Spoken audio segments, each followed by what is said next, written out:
Bonjour à tous, ici Maxime pour actualité-dvd.com et aujourd'hui je vais faire la critique du combo DVD Blu-ray du film Office Christmas Party.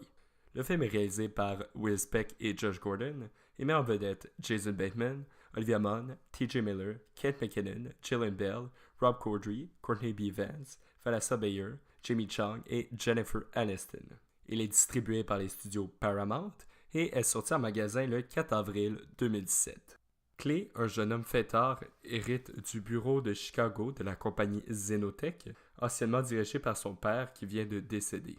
Sa sœur Carol, elle, a hérité du poste de PDG par intérim et elle prend comme première décision de faire des coupures et plusieurs au bureau de Chicago, celui dirigé par Clay. Par contre, Carol dit à Clay que s'il réussit à avoir un contrat avec Walter Davis, un homme important dans le milieu, elle ne fera pas de coupure à son bureau. Clay rencontre alors Walter pour signer une entente. Mais celui-ci refuse sous prétexte qu'il n'aime pas la culture d'entreprise de Xenotech. C'est alors que Clay a l'idée de faire un gros party de Noël au bureau et d'y inviter Walter pour lui prouver qu'ils ont un bon esprit d'équipe et une bonne culture d'entreprise, pour sauver son bureau des coupures de sa sœur Carol. Sans être hilarant, Office Christmas Party propose de bonnes blagues avec une distribution de premier plan. Bon divertissement, mais assez vulgaire, soyez avertis. J'ai écouté la version prolongée contenant 5 minutes de plus que la version cinéma, qui est d'ailleurs probablement moins vulgaire. Commençons par le scénario. Ce film Party a quelques ressemblances à un film d'adolescent tel Projet X, mais les événements se passent dans un bureau d'affaires. On se retrouve avec une histoire plutôt typique et cliché, mais je dois avouer qu'il y a quelques rebondissements et des scènes imaginatives assez disjonctées. Mais le film se termine avec une fin sans surprise. J'ai grandement apprécié les nombreuses références culturelles faites durant le film, notamment plusieurs en lien avec la technologie.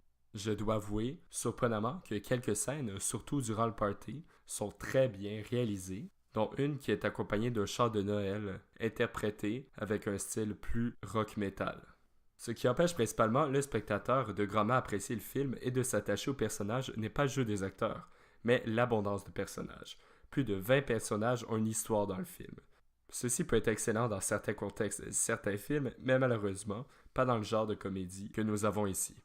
Pour en venir au jeu des acteurs, l'ensemble de la distribution est bonne et drôle. Dans les bonus, on voit d'ailleurs que plusieurs gags ont été improvisés, donc chapeau aux acteurs pour leur bon sens de l'humour et de l'imagination. Les deux plus grosses vedettes du film, Jason Bateman et Jennifer Aniston, sont bons, mais j'ai eu un faible pour les personnages de Kate McKinnon et T.J. Miller. Le personnage de T.J. Miller est complètement farfelu et est prêt à faire n'importe quoi, mais tout en restant assez crédible, ce qui est assez drôle. Tandis que Kate McKinnon joue l'employé qui suit les règles à la lettre, mais est surprenamment assez drôle, surtout durant les malaises créés par son personnage. Pour les décors, nous sommes dans la ville de Chicago. On peut d'ailleurs remarquer son train qu'on a souvent vu dans plusieurs films au cinéma. Et il y a aussi évidemment le bureau qui est transformé pour le party. Et le décor du bureau est très réussi. Pour la bande sonore, comme on peut s'y attendre, il y a beaucoup de musique de party. Pour la qualité de l'image, on a ici un beau Blu-ray avec de belles couleurs. Sans être à couper le souffle, je dois avouer qu'il y a plusieurs beaux plans, particulièrement durant les scènes de party. Pour les pistes sonores, l'audio est disponible en anglais 7.1 DTS HD Master Audio, en français 5.1, en espagnol 5.1 et en portugais 5.1. Il y a aussi l'audio description anglaise. Les sous-titres sont en anglais pour sourds et muets, en français, en espagnol et en portugais. Le format d'image est panoramique de ratio 16:9. Pour les bonus, nous avons la version cinéma du film commentée par les deux réalisateurs. D'ailleurs, je tiens à préciser qu'ils sont tous uniquement disponibles en anglais, mais il y a des sous-titres en français, en anglais, en espagnol et en portugais. Le premier, court-métrage sur l'art de vivre un Noël en folie au bureau, dure 11 minutes. Malgré que le titre semble nous proposer autre chose, ceci est un making-of comme on a l'habitude de le voir, incluant les commentaires d'un peu tout le monde sur le tournage et leur expérience. J'ai quand même bien apprécié, on a la chance de bien voir les décors et aussi de réaliser à quel point les acteurs avaient beaucoup de liberté sur le plateau et qu'ils pouvaient improviser plusieurs scènes. Ensuite, nous avons les prises ratées d'environ 8 minutes. Je ne suis pas un très grand amateur de bloopers, mais je pense que ceux qui aiment beaucoup seront servis.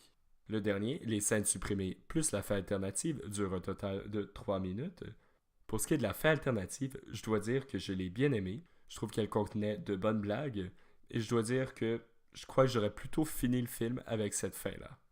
Pour conclure ma critique, Office Christmas Party est un bon divertissement avec une grosse distribution, un film avec quelques très bonnes blagues, mais qui perd un peu son intérêt à cause d'un scénario facile à prédire et de l'abondance de personnages. Néanmoins, je pense que les amateurs de comédies vulgaires du genre seront très bien servis. C'était Maxime pour actualité-dvd.com. Merci beaucoup et surtout, bon visionnement.